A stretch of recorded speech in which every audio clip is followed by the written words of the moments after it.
What is family? Uh, Family can be a lot of things, um, and a lot of people. They can be people that are around for a very long time or for a very short time. There are people that support you um, whenever you need it, and hopefully you're able to support them in return, but it doesn't always work so one to one.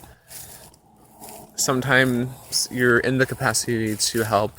Um, Sometimes you're needing to receive, and you may never be able to return that to the other person.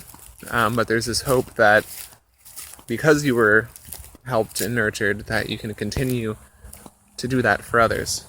Um, this happens for many reasons, just age and circumstance and health, uh, and all kinds, both physical and mental.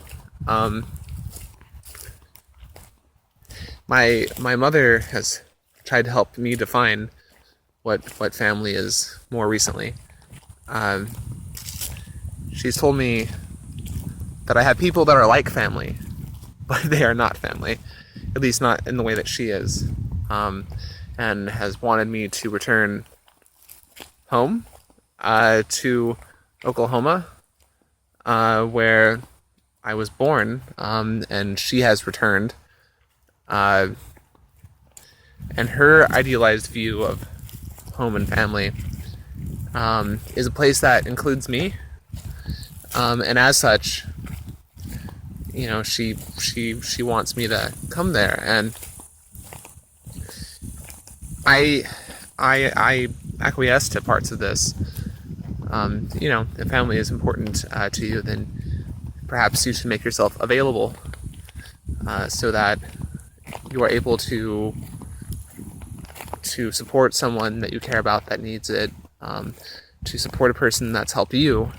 Like there will come this point with everyone where their parents will, if they're still alive to begin with, will need some help. Our bodies break down and our minds. And there's this question of, is our society so individualistic that that we'll strike off away from family and not care about them until they're old, and only then because it comes to issue and because we could be perceived as something less for not doing that. But even then, in our culture, going to a nursing home or something because it's too hard to accommodate them in our current lives. But even just going away from that, family being friends, family being, I don't know, just these people that you become entwined with. And some of my family, I think, finds it a bit dismissive of me to have the attachments that I do to other people, and a lot of that comes from just limitations and missing me, and knowing that the more that I attach outside, the less likely they are to benefit from my presence or benefit from the nurturing that they had provided. And if I had children, I'm sure that would be difficult. But if she didn't try, perhaps I wouldn't feel as loved, even if I roll my eyes at it a bit here and there. And so, what is home? It's a concept that you carry with you, really. It is all of those things that you had mentioned.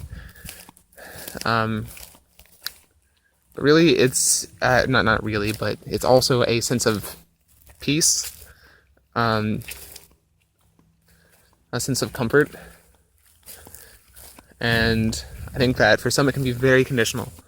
What brings them peace and comfort, and for others not so much, so they're more free to move about. And recently, I've been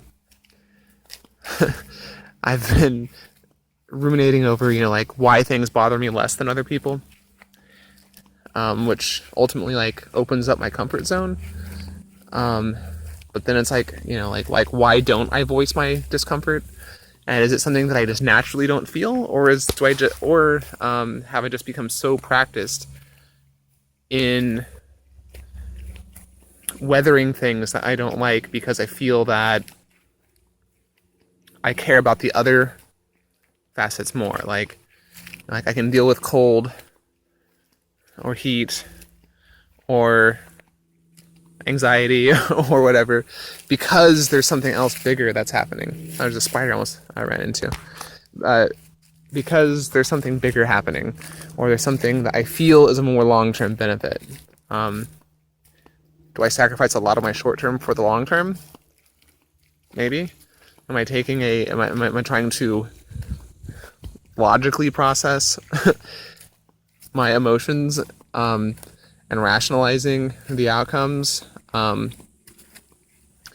Focusing on intention more than results. Yeah. um, Kind of caught between the road to hell. The road to hell is paved with good intentions, and also not damning people for every mistake, um, because I think that trying means a lot. And I don't know. So it's trying to be happy, trying to forge a home, trying to create situations that are good for people and yourself. And it takes a lot of trying and failing to reach those results that we ultimately want to get to. Like, we may get lucky sometimes, but any type of happiness, especially if it's going to be sustainable, it's not sustainable forever. It requires lots of recalibration because of all of the variables. So we have to expect to fail. I suppose not become too comfortable with failure. If your life is only defined by failure, then do those intentions matter? How much of your failure is due to you, though? There's certainly lots of circumstance that can be driven by things that are outside of your control, and people can take a lot of can be very can put a lot of stock in their own privilege, which makes their attempts at things to succeed more than others. But perhaps it's also a view that I have because it brings me comfort. Another one of those comfort bringing beliefs. If I can hide behind that, then I can make more mistakes. So that's another thing to keep in mind. And talking about finding family in the Philippines. My host family, they know that I'm only going to be there for a short term, but they took their responsibility of me very seriously and were concerned about my safety and my well-being, that I was being fed, that I was enjoying what I was eating, that I was happy and felt included. And I wasn't able to be my base self. And I think that I could have with time, but it was a short-term thing. So I was going to be moving on before too long, so I never exactly reached that, and I couldn't really expect to with the language barrier. However, I took advantage of the fact that they knew English to be able to get to know them better, which in some ways helped me culturally. It didn't really help me with the acquisition of the language as much, of course.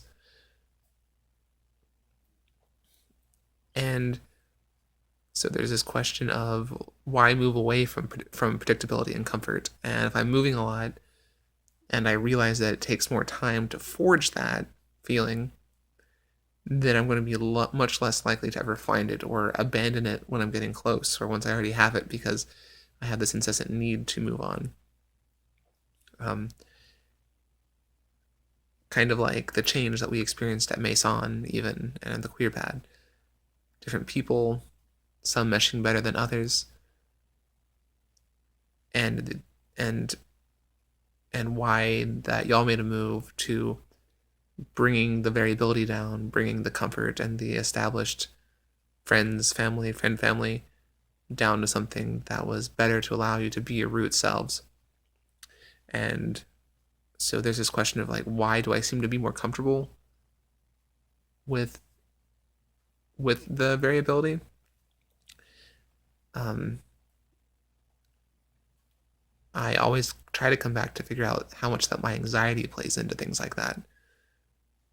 Do I feel ultimately not worthy of someone, so I make other connections and stay on the move so I'm not around long enough to disappoint people, or at least be able to bounce somewhere else whenever I feel that I have or feel that I've overexerted myself? Am I uncomfortable with getting comfortable? um, it's hard to say. I don't know exactly why I feel that pull, but it's there, and I do feel the discomfort, but I seem to be okay with it. Um, at least at least enough. Okay, so obviously, as you can see behind me, I'm not in the Philippines, and I messed up. Um, I'm no longer in the Peace Corps due to violating a policy. I'm disappointed with myself. I spent a lot more time building up to this decision and this opportunity than I was actually deployed, which is very embarrassing. I know it affects my credibility, and also my concepts of home and family are being challenged. Even speaking of your family taking me in, Gamma, to that extent, that also means that that's more people that I'm letting down that believe in me. And I don't think that it's all going to be taken away because I've done something like this. But this is now a part of my story. Um, and I've been here for over a week and I haven't told you all because of the embarrassment. I'm not exactly sure why. I mean, I don't think that there'd be like a giant negative backlash, but I guess I just had enough to process. So um just I just needed some time. And so now I'm gonna be at Glenn's and figure out what my next step is: car, housing, job, and what type of a home that I want to move to next.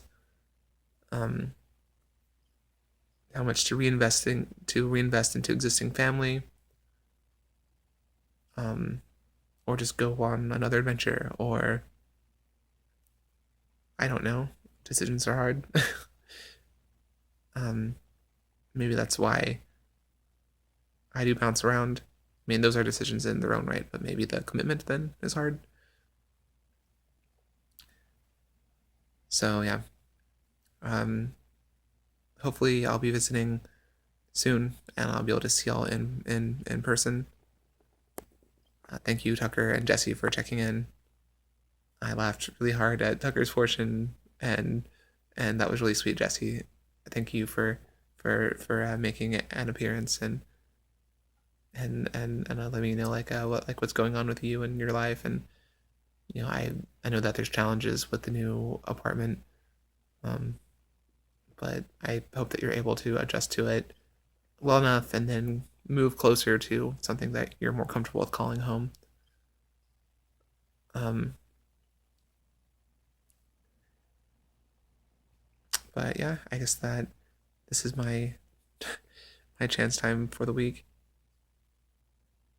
I love you all very much, and I'll talk to you soon.